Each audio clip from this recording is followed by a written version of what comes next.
ახალმა სატომობობა, აი ეს არის პუტინური წყობა, ეს არის სიღარიბე, ეს არის მაღალი კორუფცია, ეს არის დაბალი სიოსხლის საშუალო ხანგრძლივობა, ეს არის ავტორიტარიზმი, ადამიანის უფლებების შენახვა და ასე შემდეგ და ახლა არა მარტო დემოკრატიისა და იმის მიმართულებით არა მარტო დემოკრატიისა და კორუფციის მიმართულებით არის სერიოზული გაუმჯობესება სომხეთში ნიკოლ პაშინიანის პრემიერ-მინისტრობის შემდეგ, არამედ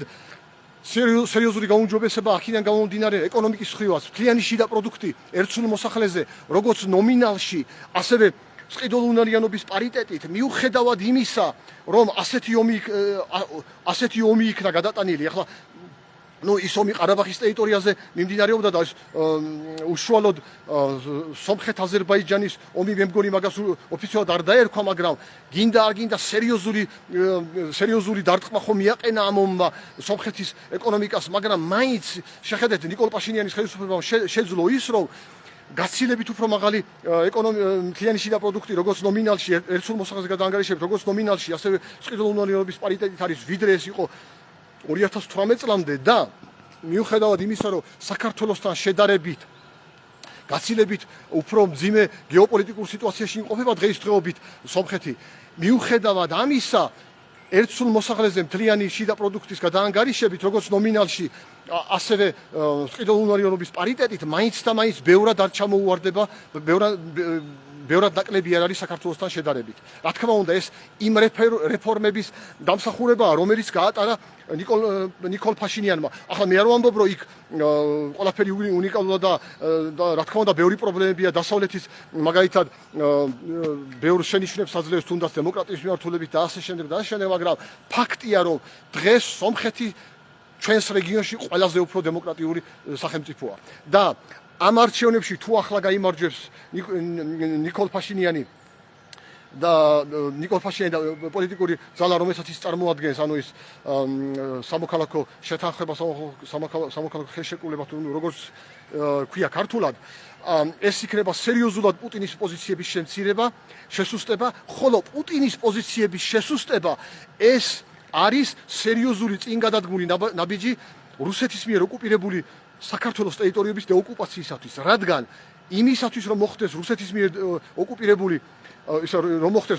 ოკუპირებული საქართველოს ტერიტორიების დეოკუპაცია, ცხინვალის რეგიონისა და აფხაზეთის, ამისათვის არის ორი აუცილებელი პირობა, უნდა იყოს ორი აუცილებელი პირობა. ერთი, ან უნდა დამარცხდეს პუტინი, ან უნდა დამარცხდეს უკრაინაში ომში, რაც თავისთავად მის მარცხს გამოიწვევს ზოგადად რუსეთის მმართველობაში. ან ისე უნდა გაუჭირდეს, რომ გაჭირვებით თვითონ თქვას უარი მის მიერ რუსეთის მიერ ოკუპირებული საქართველოს ტერიტორიების ოკუპაციაზე, ისევე როგორც თავისი ნებით თქვა უარი ხელი შეეშალა ფინეთის ნატოში შესვლაზე, ისევე როგორც თავისი ნებით ვერ გაბედა ვენესუელაში ნიკოლოს მადუროს დაცვა, ისევე როგორც თავისი ნებით, ისე როგორც ვერ შეძლო ბაშარ ასადის დაცვა სირიაში, ისევე როგორც ვერ ახერხებს რაიმე დახმარების აღმოჩენას ირანის რეჟიმზე.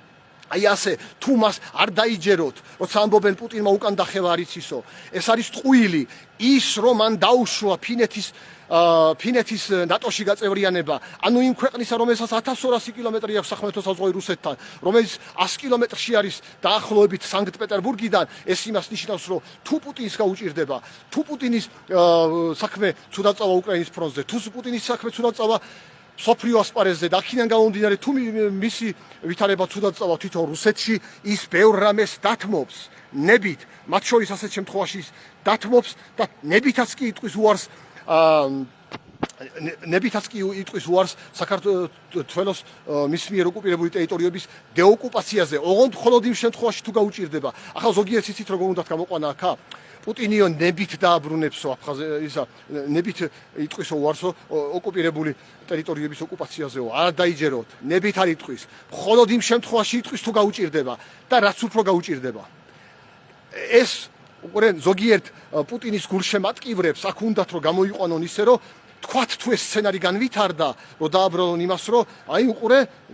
როგორი კარგი არისო პუტინიო, ნებით ამბობსო უარსო იმაზე ოკუპაციაზეო, ნებით თუ არის თქველი იყო, მაშინ 2000 წლიდან არის თუ არ ვცდები პუტინი პრეზიდენტი, 2000 წლიდან 2026-მდე ამის დრო ჰქონდა. არავითარ შემთხვევაში არც პუტინი და ზოგადად კრემლის რეჟიმი ნებით საქართველოს ოკუპირებული ტერიტორიების ოკუპაციაზე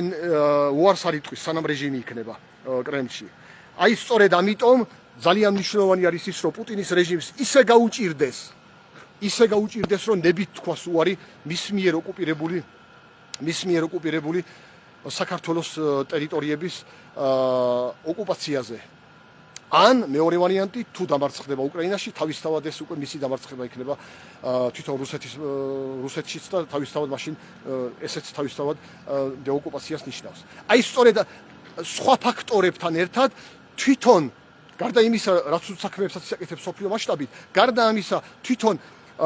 კონკრეტულად საქართველოსთან მიმართებაში რომ ვილაპარაკოთ, საქართველოს დეოკუპაციის გზა გადის, საქართველოს რუსეთის მიერ ოკუპირებული ტერიტორიების დეოკუპაციის გზა გადის ან პუტინის პირდაპირ დამარცხებაზე, ან პუტინის იმდენად დასუსტებაზე, რომ ნებით უარი თქვას საქართველოს ტერიტორიების ოკუპაციაზე. აი ამ საკითხებზე მინდოდა მელაპარაკა, დანარჩენი ახლა 7 ივნისი გამოდენიმე დღეშია, გამოჩნდება ალბათ. კვლავ მოგიწოდებთ იმათ, ვისაც აქ ამ აკაუნტზე, ამ პლატფორმაზე ჩემი აქტიურობა საინტერესოდ მიგაჩნიათ, იმ მიზნით, რომ უფრო მეტ ადამიანს ხონდეს, იმ მიზნით, რომ თქვენ პირადად და უფრო მეტ ადამიანს ხონდეს წვდომა ამ აკაუნტზე არსებულ მასალაზე, მოგიწოდებთ, რომ მაქსიმალური რაოდენობით გამოიწეროთ, ანუ დააფოლოვოთ ეს აკაუნტი, დასვათ მოწონებები, ანუ ლაიქები და გააზიაროთ. როგორც ხედავთ, მე საუბრობ სხვადასხვა თემებზე, ეს იქნება პოლიტიკაზე, ეკონომიკაზე, როგორც მაკროეკონომიკა, ასე მიკროეკონომიკა, საერთაშორისო ამბები, საქართველოს შიგნით არსებული პოლიტიკა, საკანონმდებლო თემები, იურისპრუდენციის მიმართულება და ასე შემდეგ. და მაქვს სურვილი, რომ კიდე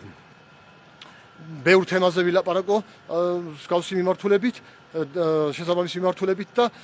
ის ცოდნა, რაც მე გარკვეული მიმართულებით არც თუ ისე მცირე რაოდენობით გამაჩნია, შეძლებისთაგვარად მეტ ადამიანს გავუზიარო. დიდი მადლობა ყურადღებისათვის, კარგად ბრძანდებოდეთ.